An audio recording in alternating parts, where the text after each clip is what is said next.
We will now hear the closing statements. First, for the counsel of the defense. Bobby, you ready? Thank you, Judge Nunez. Your Honor, esteemed members of the jury, what is a blimp? Is it just a big bag of hot air? We got plenty of those where I'm from. No, the blimp is an American tradition. My clients, Will Regan, Eric Rantman, and Hal Overman, understand this. In this age of instant movies and smart devices and online homeschooling, ain't much tradition left, is there?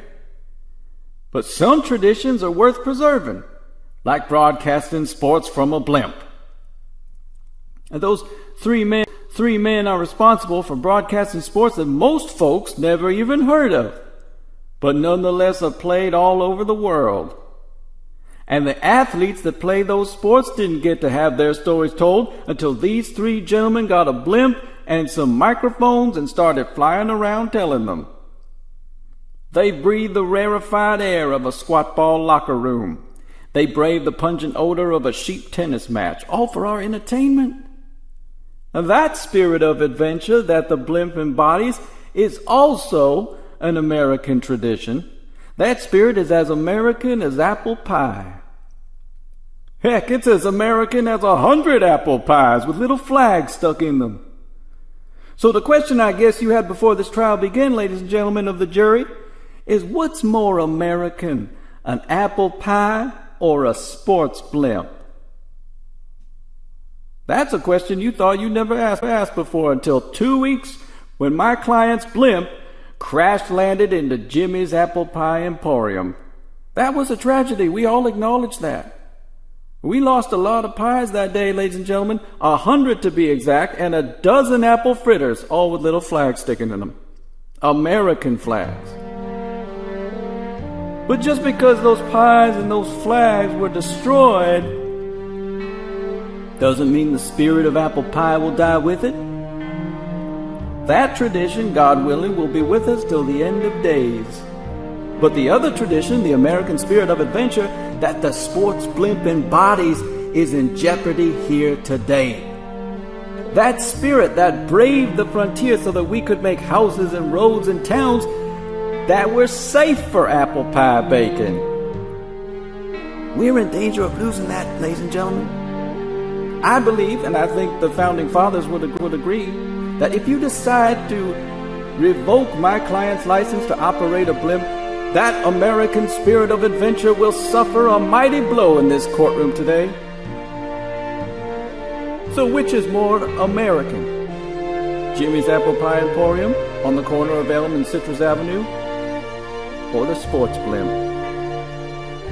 I think you know the answer. The answer is they're both equally American and they both deserve a second chance. Thank you. Don't clap.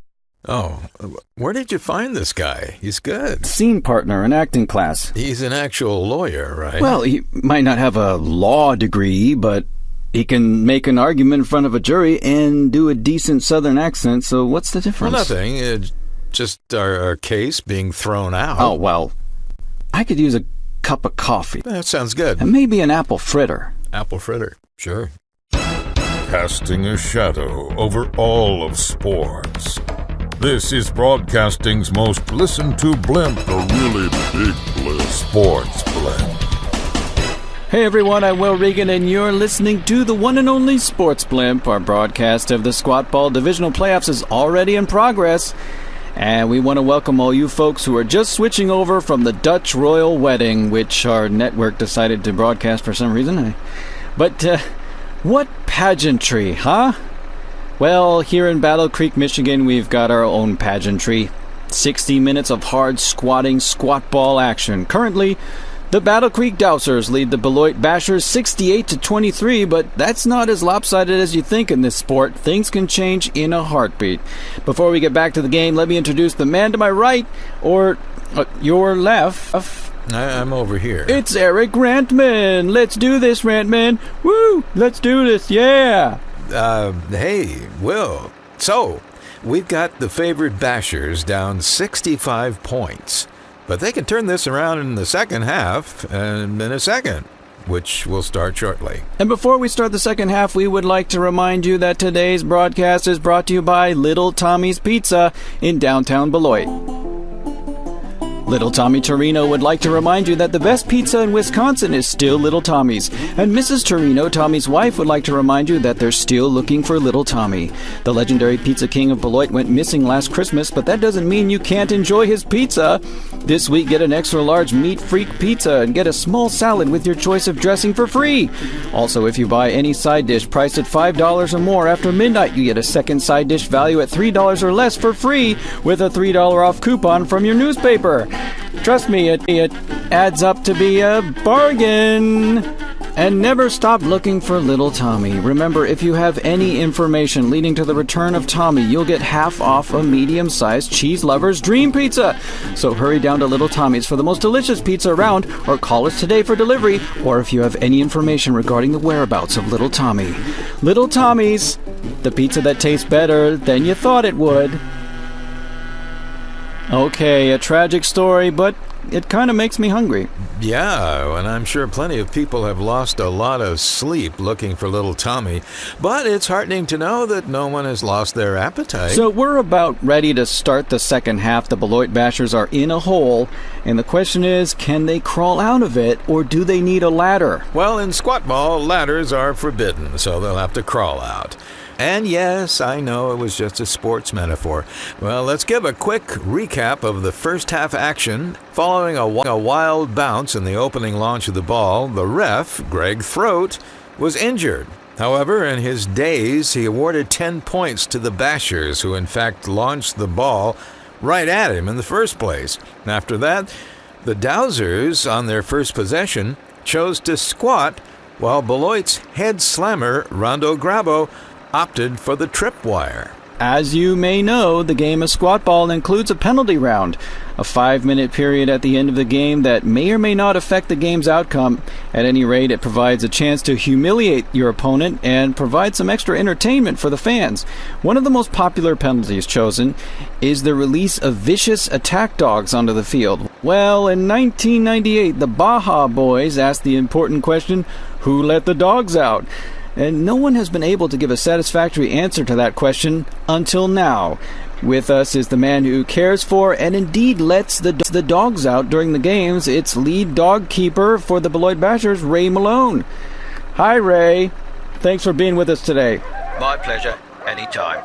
We hear some dogs in the background. They must be getting hungry. Probably, but I'll never feed them before the game. Then they wouldn't be as vicious, would they? I see. And when I go to feed them, it's very dangerous. I've lost more hands that way. How many hands have you lost? If you count the 2 prosthetic hands, then 3. Still got my left hand. Old lefty, I call him. So what happens after you release them? How do you get the dogs back in their cages? Well, that's when I feed them, you see. I put out a lovely bit of meat for them. They usually come running when they smell that. But if by chance they don't come running, I shoot them. Whoa, what? With a tranquilizer gun. Oh, okay. So Ray, how did you get into this kind of work? Well, my dad was a dog catcher in London, and his father was a dentist in a circus. But he got so good at sticking his head into the lion's mouth that they made him full-time lion tamer. So I think I combined the two worlds. I deal with dangerous dogs for the purpose of entertainment. And after I came to America, my first wife took me to a relative's funeral, and I found out that the dead guy was the former dog keeper for the Beloit Bashers, and that there was a vacancy to fill. His death was work-related, but, you know, I like a challenge. Indeed. Well, thanks for taking the time, Ray. We hope to talk to you soon. My pleasure. Hey, get off me. Get off. We're about to get started here. I love the buzz of the crowd and the smell of the squat turf. The groundskeepers are putting the final touches on the terrain, the carefully prepared mounds that create the peaks and valleys on the field. This field layout is unique to squatball, and it's been a tradition since the days that medieval warriors took to arms on the grassy meadows and woods of Europe. They would duck and dodge behind the hills and knolls, often popping up to surprise their enemies with a blood-curdling war cry. And so it is today in squat ball. The players are gathered on the field for the raising of the coat of arms, the traditional squat ball tribute to fallen comrades in arms of the past. So as you know, we always call upon a colleague to provide us here in the Sports Blimp with a closer view of the action on the ground. And today we're very privileged to have the radio voice of the Beloit Bashers for the past 47 years, Lucky Driscol. Lucky's signature line, "You can squat on that," or "Holy crap," has resounded over the airwaves, bringing the action to life for squat ball fans in the greater Beloit area and beyond. Hey, Lucky, it's great to have you with us. There's nobody who is more conversant with the sport and who has the historical perspective that Lucky does. Well, and Eric, it's dynamite being with you today. This is going to be a heck of a contest. Normally, Lucky would be doing his own play-by-play, of course, but he was placed on suspension for fabrication. That's bunk. I call him as I see him. It's just sometimes I don't see him, so I have to come up with something. The officials have made their way onto the field, taking their positions, the amber lights on their helmets starting to rotate. The league installed those last year. The fans love them, the refs hate them. It's for safety, of course, so the offensive slammers don't blindside the refs as they come up from behind a mound. And there's the and play begins in the second half of this contest. Currently, the Battle Creek Dowsers lead the Beloit Bashers 68-23. Lucky is going to have to take it from here. Thank you, Will. It's a beautiful day for squat ball. The fans are packed in. A sold-out crowd at Battle Creek's Oval Stadium. And don't forget that folks from the Happy Fern Senior Center, they're hearing the game in the big air-conditioned buses in the parking lot and parking spaces donated by the Beloit Bashers. And let's not forget the inmates at the High Wall Correction Facility for the criminally negligent. The game is being piped into their cells today, whether they want it or not. The Bashers sure have some ground to make up. They're in the rears by about 4 dozen points. That's a lot of donuts against an aggressive Battle Creek Dowser team. Both teams are lined up for the catapult to begin the second half. The Bashers will launch the squat ball. I see that stretcher Clive Rundell has the assignment. He takes the heavy ball in his arms. Clive puts his back to the strap and walks it back, step by step, as far as he can get maximum velocity.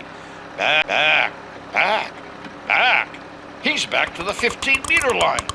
The cord is creaking as it strains under the pressure from Clive's massive legs. What Clive doesn't excel at, though, is his exit move. Of course, he's got to transfer that squat ball to the strap and drop to the ground right away so as not to get launched with the squat ball. Rundell makes his move. He twists to place the ball on the strap. But can't seem to drop in time. He loses control of the strap and ball and gets propelled skyward. He and the squat ball traveling in 2 different directions. Holy crap!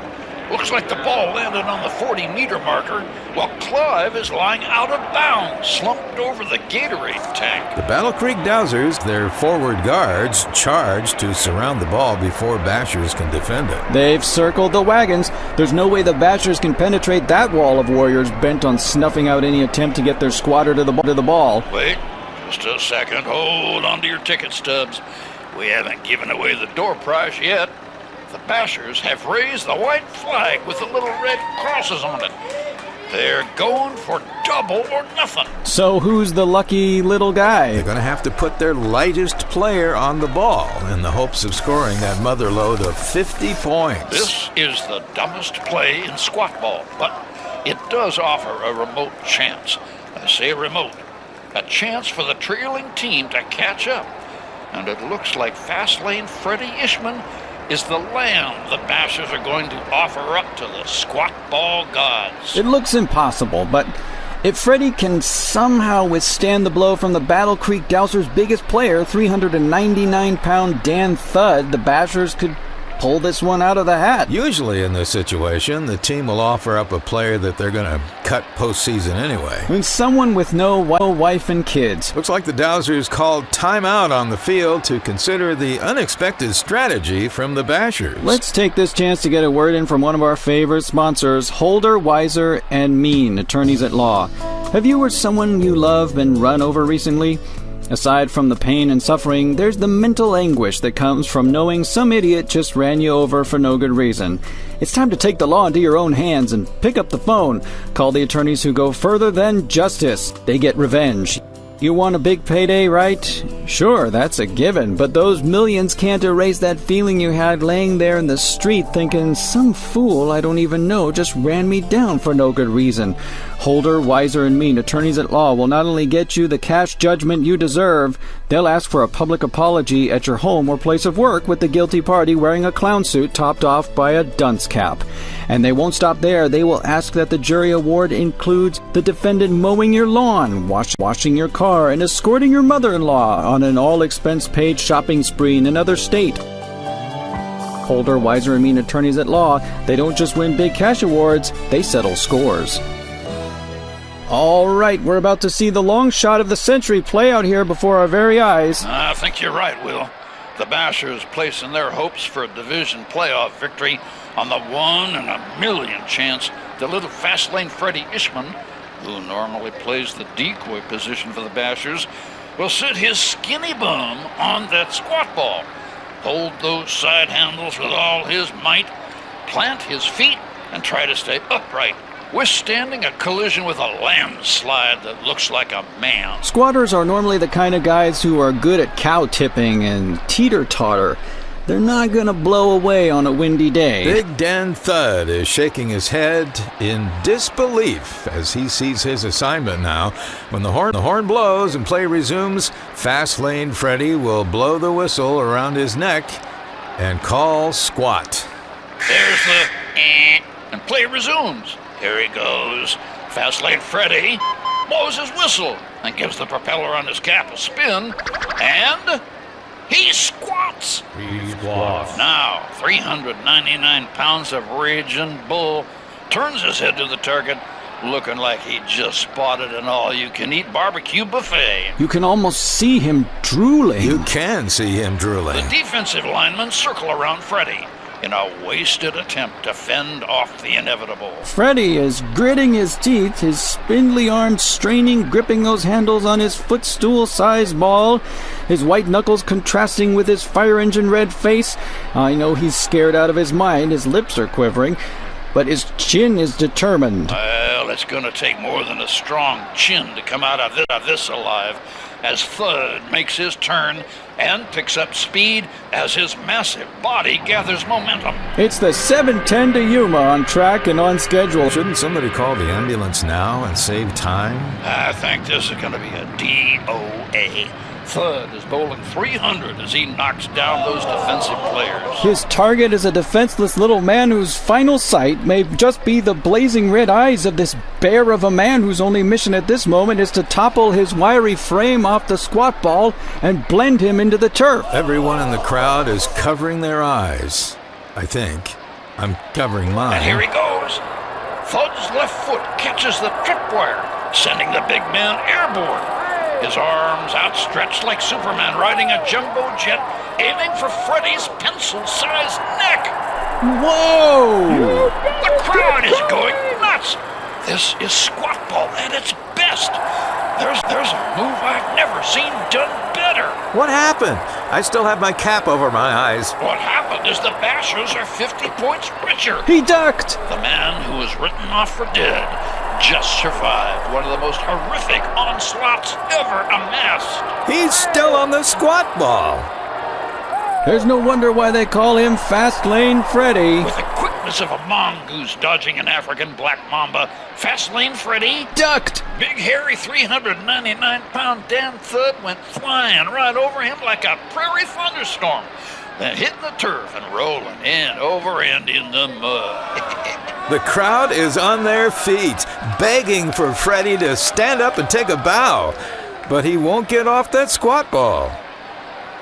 I think he soiled his pants. So wrapping it up, the Battle Creek Dousers led the Beloit Basher 68-23 at the half, but cast their lot with Lady Luck, putting it all on the line, opting for the super bonus play, sitting their smallest against the opponent's biggest for a long shot victory, flashing 50 points up on the scoreboard, putting Fastlane Freddy in the driver's seat and speeding past the boys from Battle Creek.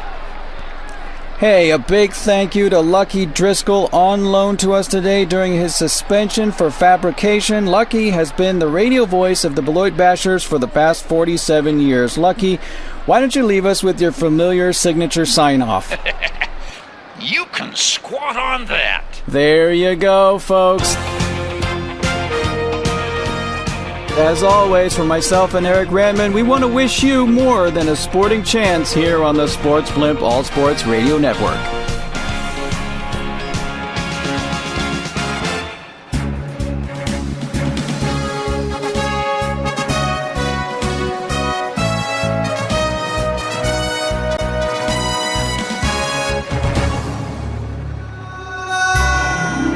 Sportsblimp is produced and distributed with a grant from the Goodyear Dirigible Company in Bucyrus, Ohio. Many of America's other favorite sports are played in the shadow of the Sportsblimp.